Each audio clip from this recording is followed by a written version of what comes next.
The first labor of Heracles was when he had to kill the Nemean lion.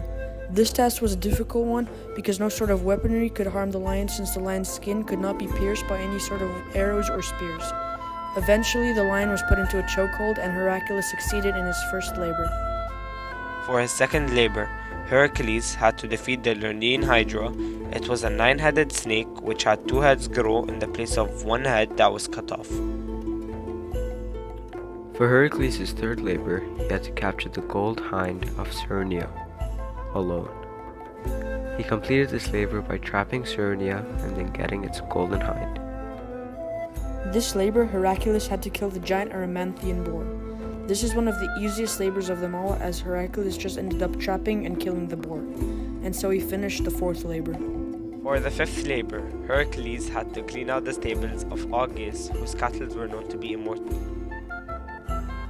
In the sixth labor, Heracles had to go to Arcadia, where he had to drive away the Symphylian birds.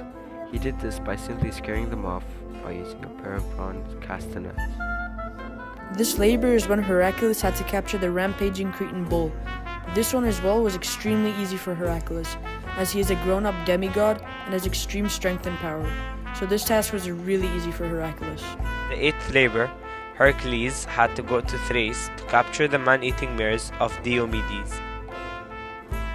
In his ninth labor, he was assigned to retrieve the belt of Hippolyte, who was the queen of the Amazons. At first, Hippolyte was ready to just hand over the belt, but she later heard a rumor by Hera that Heracles was there to kidnap her. The 10th labor of Heracles is when he had to seize the red cattle of Geryon and give them to Eurystheus. On his way to do this task, Heracles was angered at how odd it was, so he decided to try and shoot the sun with his bow and arrow. In doing so, the sun was impressed with his bravery that the sun gave Heracles a golden cup that can turn into a bow. So he used his bow to transport the cattle and eventually give them to Eurystheus. The 12th labor was for Heracles to collect the golden apples from the nymphs. In this labor, he had tricked Atlas to help him.